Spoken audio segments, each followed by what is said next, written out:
not taking it lightly, that it's not going to be just a little stepchild of the Disney organization. It's going to be one of our major enterprises.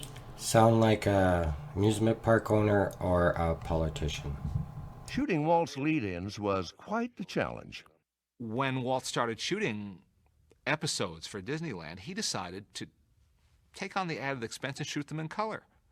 Well, color television didn't exist then, but he was smart enough to recognize that it was a good investment. I guess the egg did come before the chicken, or The Mickey Mouse Club was a groundbreaking effort, programming that respected children's intelligence. Yeah, you heard that one right.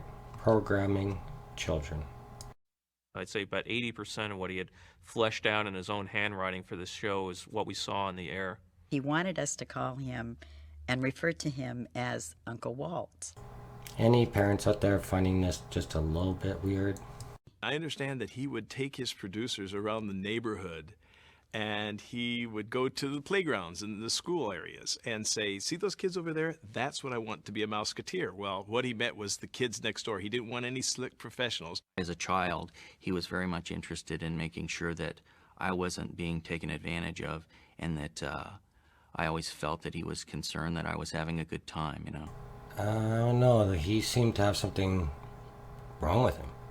Walt had an uncanny ability to analyze people and to see talents that they didn't even know that they had. And I think that was the method he used to pick people and put them all together, and only he knew what the outcome was generally going to be.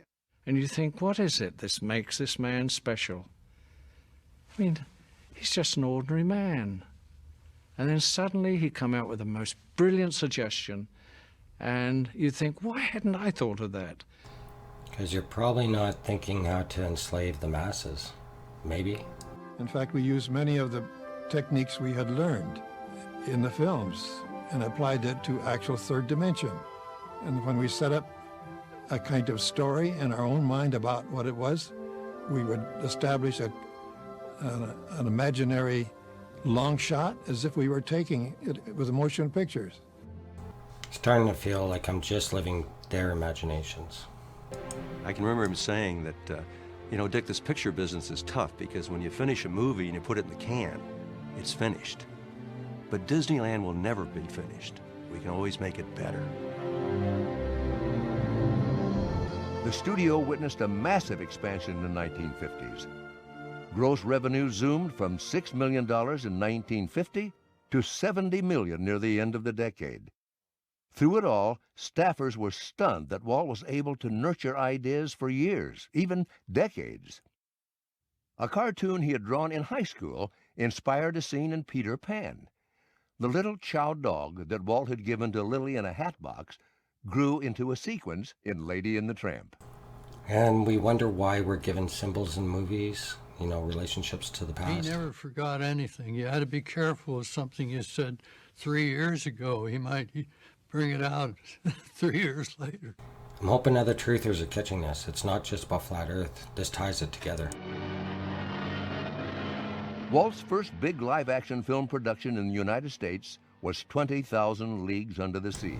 I'm pretty sure this is a tribute to Nimrod, Antichrist. Done in CinemaScope, which was still new and exciting to audiences then, and in Technicolor. And he hired A-list movie stars to be in it. Kirk Douglas, James Mason, Peter Lorre. These were all prominent names. And Masons, you're going to always find that, because Masons, I believe, are like the guards. The scene was written at sunset on a flat, calm sea. And there we go. He said it. Flat, right? Flat. He said this should be a storm sequence at night with lightning and thunder and wind and waves and lots of excitement, so you're fighting not only the squid, but you're fighting nature itself. And bless his heart, it's exactly what he did. So bless him for fighting nature. You caught that, right? You had some more dialogue after that. I believe this is... By the mid-1950s, Walt had become familiar to millions of television viewers. You know, it's just too unbelievable to see one man just do this before the kids. The people and eyes around the world are focused on these 160 acres here in Anaheim, California. This afternoon, Disneyland, the world's most fabulous kingdom, will be unveiled before an invitational world premiere, and you are guests. Art Linkletter will be your host, and with ABC crews and cameras on the spot, will guide you through this truly magic land. Just shows you how important this event was. Isn't this a riot today? Oh, it certainly is.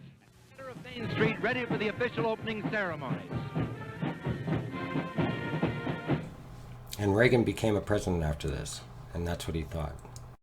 Well, a beautiful tomorrow, just a dream away. That says we're going places. There's progress ahead. The World's Fair was a great opportunity for Walt, and he saw something that none of us realized at the time. He already was planning to do something in the eastern part of the country, so he was taking his entertainment directly to where all the sophisticates who sometimes criticize Disney entertainment, right in their homeland, right in New York. There were 4 of us in our shop originally, which became like 30, which became double, and then 120 maybe. I mean, there weren't very many when we did the World's Fair. And remember that guy said New York is their homeland. Walt foresaw that money spent on big corporate pavilions would enable WED to develop a range of new ideas and technologies. They were basically putting on a display for the companies to get involved. You see, our whole 40-some-odd years here has been in the world of making things move, inanimate things move. Now we're making these human figures, dimensional human figures move, make animals move, make anything move, through the use of electronics. You know, it's pretty weird when you consider this is before 1966. WED was also commissioned to create the pavilion and attractions for Ford and General Electric. Then, just 1 year before the fair opened, Pepsi-Cola approached WED about an exhibit for UNICEF. He says, there's another piece of real estate left. And he said at the World's Fair, and he said, I think we'll get that piece of real estate. And we all kind of looked at him. There was only 5 of us in there. And he said, I want to do a little boat ride for children. And we thought, God, what's he talking about? Here we're doing animatronic figures, and he wants to do a little boat ride. And we just thought, you know, what's this all about? It was about mocking us. Wait, see what this is. Well, there's a long story of the evolution of how we did Small World. But we opened it 9 months to the date that Walt came in, and there's never been an attraction ever designed and built and installed in 9 months. 9 months. Think about labor of a woman. When the fair closed, the exhibits were transferred to Disneyland.